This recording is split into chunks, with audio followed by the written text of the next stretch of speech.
Welcome to the Channel Islands Better Every Day. This board is an update from the popular Happy Everyday, which is an everyday driver where the name comes from.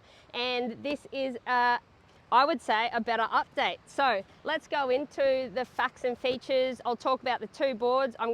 I've been doing a comparison with PU poly versus an EPS carbon board, which is the Channel Islands ECT technology. So pretty much epoxy, because that's what a lot of people call it, versus PU. Same board, same dims, everything. I've ridden multiple setups of fins, so we'll go into that as well. The main features you'll notice straight off the bat is the swallowtail. So the Happy Everyday had a nice kind of wider squash tail, and with the swallowtail, if you don't know what that's going to do for you, it's going to create two pivoting points. It's going to have release in here, but when you're on a bigger wave, what this swallow does is the water grabs it. So you're going to have good release and good hold, a combination of both. The other thing that you may have noticed on the Happy Everyday was the hip here. So a hip is almost like an area of board that runs and then it kind of cuts in, which I've spoken about in other videos. So on the Better Everyday, the update has been where it's kind of slimlined out. Instead of having that little hip and tucking in, it's just gone slimline straight back down to the tail, which creates that kind of sweet spot when you're turning and going fast and just getting good release. You know, you have nothing holding you back there. So exit rocker, just a tad more than your Happy Everyday, and a tad more entry rocker, I believe. We've got medium-sized rails, which helps in smaller conditions. And this board has been made for waist height upwards. Bottom, we've got a double concave through the tail. Double concave, essentially, it kind of dips in.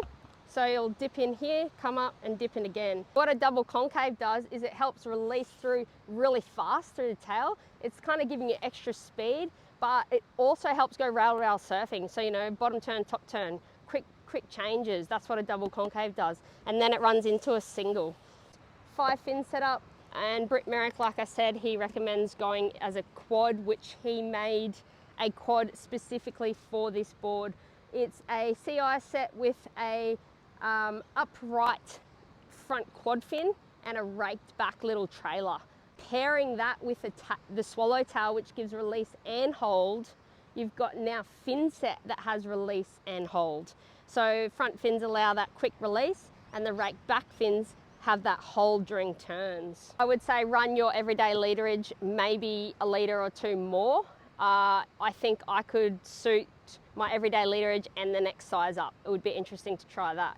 So to give you an idea, I'm 5'5", 166 centimetres. I'm 63 kilos, which is about 138, 139 pounds. This board comes in at 5'7", 19 inches wide and 2 5/16 thick. It comes in at 26.3 litres. So it's pretty much bang on what I have been riding, but since having kids, I think I would jump up to a 27 litre, and I think that would suit a lot better. But here's my feedback. I've been riding this and had no trouble. And if you know me, I'm an epoxy girl through and through, and I was pleasantly surprised by the PU construction. Now, the one thing I noticed straight off the bat is it could dig rail really hard. And if you have a look on YouTube, Martin actually did a board test with this board, and he said exactly the same thing. And I only watched that video just the other day after having my surf on it. So it digs rail as hard as you want, and it holds. So that's the biggest thing with the PU construction. I found it quite surprising and easy paddler.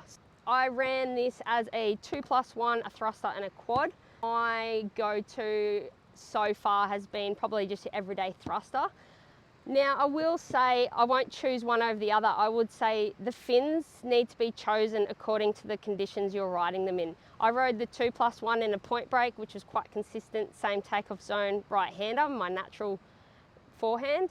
And then the thruster and the quad I rode on BEACHIES, which is left and right. So I think you need to choose your fin setup according to what conditions you're taking the board out in, because fins can make or break a board in certain conditions. The thing with this board I found is it felt like it was my own quiver. It felt like I'd had it for so long.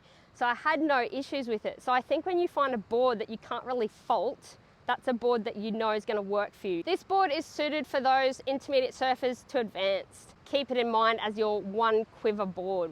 Daily driver, this is your go-to. Welcome to Channel Islands version of carbon surfboards.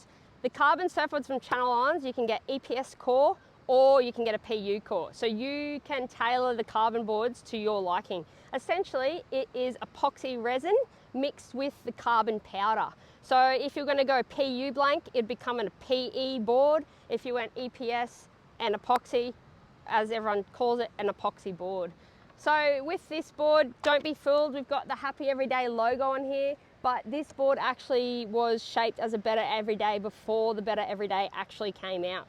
So it is a Better Everyday, and I have been riding the two boards back to back with the 6 different fin setups in each. So I had the 2+1, twin plus trailer. I ran it as a thruster and I ran it as a quad.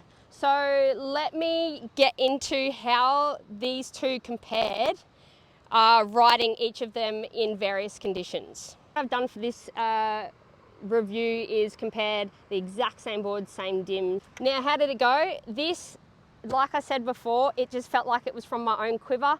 Straight away, just gelled with the board, snaps, turns. Had a good session at Lennox with this board, and that's when I ran into Tom Carroll, who also did a good review on this board. The main difference I felt is I could dig rails so hard on the PU and it held.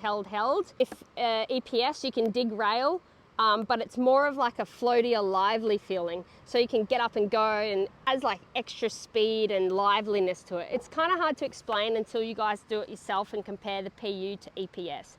So yeah, just a super lively version, super snappy, super whippy, really good paddler.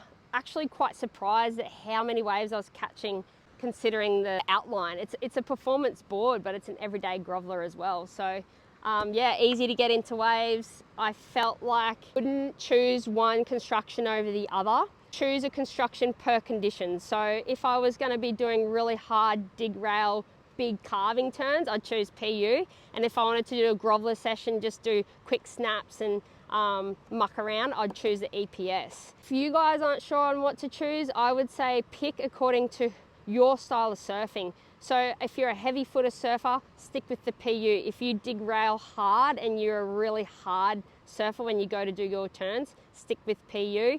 If you're a lighter surfer, let's say you're a grommy, or let's say you're a woman that's lighter on their feet, maybe try an epoxy board and see how you like it. But essentially, the boards need to be chosen according to the conditions and your style of surfing. What's the carbon going to do for you? Essentially, the carbon's going to create strength in that epoxy. So you're getting the best of both worlds. You're getting a super lightweight board plus a really strong epoxy layer over the top. Check out the footage. I have made various videos with multiple fin setups in both the carbon board and the PU board. So have a look at those and see what you think. I really do think the thruster, for some reason, just performed and did everything I wanted it to. I will note that the 2+1 setup that I had, it went really well, but I needed to push really hard on that PU board. So that was the 2+1 on the PU. I think for a heavier set surfer, it would suit really well, that 2+1. Occasionally I found it tiny little bit tracky, but when I had a bit of push in the power of the wave, it helped a lot. And when I got that speed up and going, then I could do that turn and dig rail as hard as I want. Enjoy the footage and stay tuned for the next review. Performance releasey fin, especially for beach breaks. I have been riding this as a thruster, Dan Mann set, quad, raked back front fins, upright back fins.